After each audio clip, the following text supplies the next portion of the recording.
الحمد لله رب العالمين بارئ الخلائق أجمعين وباعث الأنبياء والمرسلين حبيبنا وحبيب إله العالمين نبي القاسم محمد اللهم صل على محمد وآل محمد وآله الطيبين الطاهرين المعصومين المظلومين المنتجبين المنتخبين الميامين لا سيما بقية الله في الأرضين روحي وأرواح العالمين لتراب مقدمه الفداء أما بعد فقد قال الله تبارك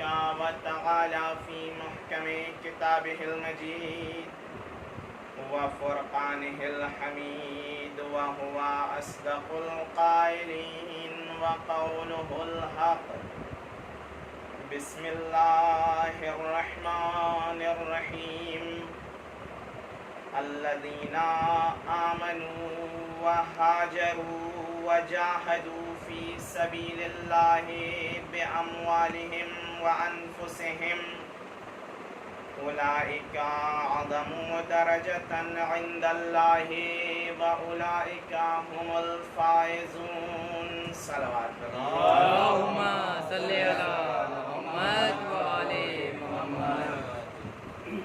عزیزان محترم، میرے معزز سامعین،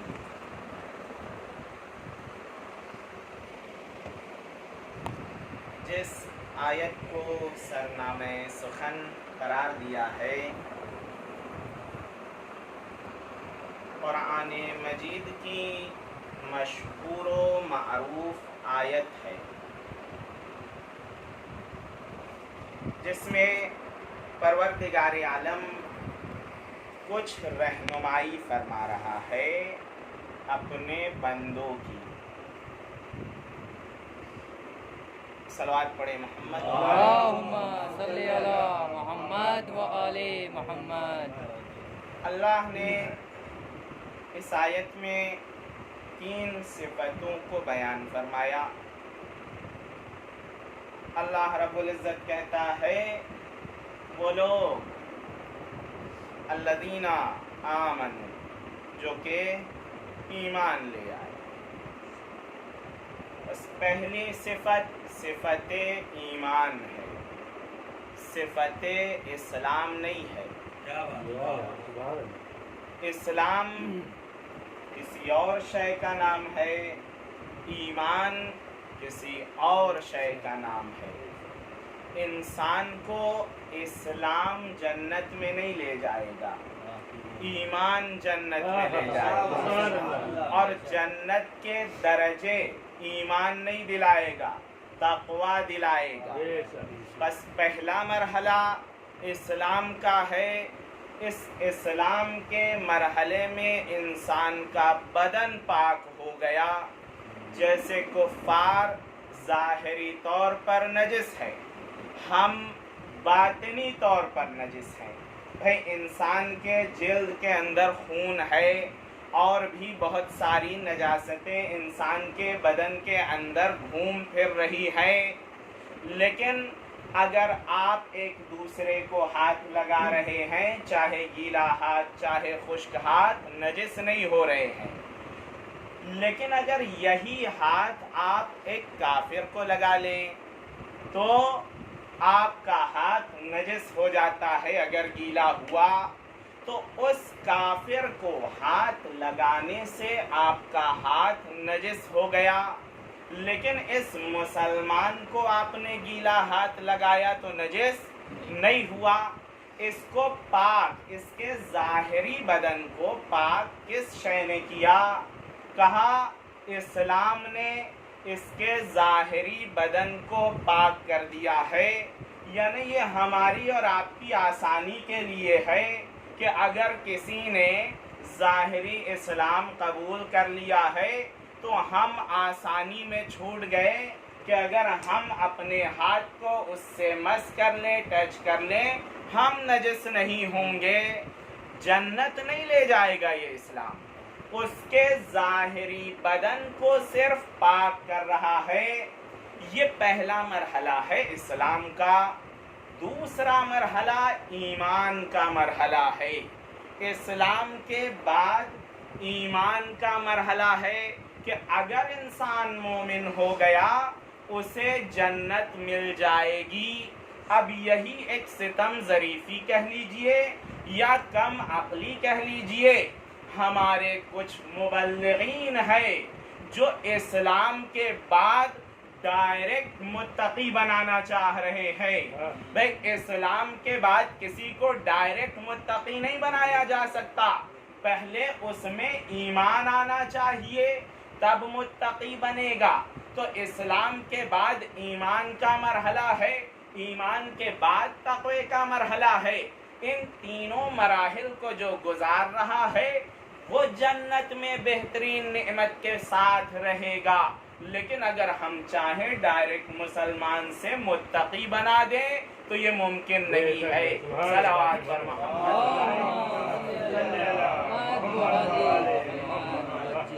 بس پہلی صفت الذین آمنوا، وہ لوگ جو ایمان لے آئے۔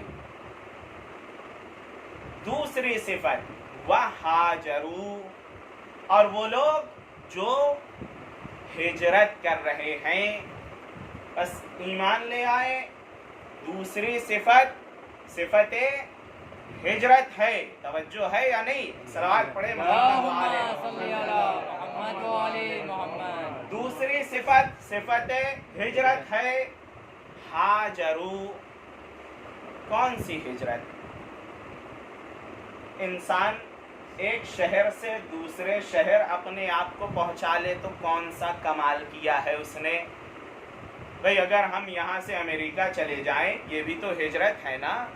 کیا اللہ قرآن میں اس ہجرت کو کہہ رہا ہے کہ ایک آدمی مکے سے مدینے چلا جائے صرف یہ ہجرت ہے؟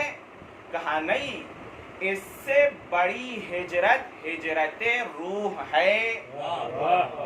جسم کی ہجرت یہ ہے کہ اپنے جسم کو ایک جگہ سے دوسری جگہ پہنچا دیا جائے، اسے ہجرت کہا جاتا ہے۔ لیکن روح کی ہجرت یہ ہے غلط چیزوں سے صحیح چیز کی طرف آ جانا، یہ روح کی ہجرت ہے۔ تو صرف ظاہری ہجرت مطلوب نہیں ہے، بلکہ اگر کوئی مومن ہوگا وہ جسم کے ساتھ ساتھ روح کو بھی مہاجر بنائے گا۔ نعرے تکبیر، نعرے رسالت، نعرے حیدری، آواز بلند نعرے صلوات۔ وہ لوگ جو ایمان لے آئے اور جنہوں نے ہجرت کیا۔ تیسری صفت وَجَاهَدُوا فِي سَبِيلِ اللَّهِ، اور وہ لوگ جنہوں نے اللہ کی راہ میں جہاد کیا۔ صرف جہاد کرنے کی بات نہیں ہو رہی ہے، وگرنہ بہت جہادی نکل آئیں گے۔ اللہ کی راہ میں جن لوگوں نے جہاد کیا، کس چیز کے ذریعے سے؟ بِأَمْوَالِهِمْ، پہلا مرحلہ اپنے مال کے ذریعے سے اللہ کی راہ میں جہاد کیا۔ بھئی آج تک کا تصور یہ تھا تلوار نکالے، کٹے یا کاٹ دے یہی جہاد ہے، لیکن قرآن ایک اور جہاد کو بیان کر رہا ہے جو جان کے جہاد سے پہلے بیان کر رہا ہے۔ جہاد اپنے مال کے ذریعے سے، کیونکہ اللہ نفسیات کو جانتا ہے۔ یہ انسان وہ انسان ہے کہ اپنے مال سے درگزر نہیں کرے گا، جان چلی جائے۔ اس لیے اللہ کہہ رہا ہے کہ پہلا جہاد مال کا جہاد ہے۔ بھئی بہت سارے لوگ غنی نظر آئے ہوا یا نہیں، لیکن بات تو تب ہے جب اپنے مال کے ذریعے سے کسی کو غنی بنا دیتے۔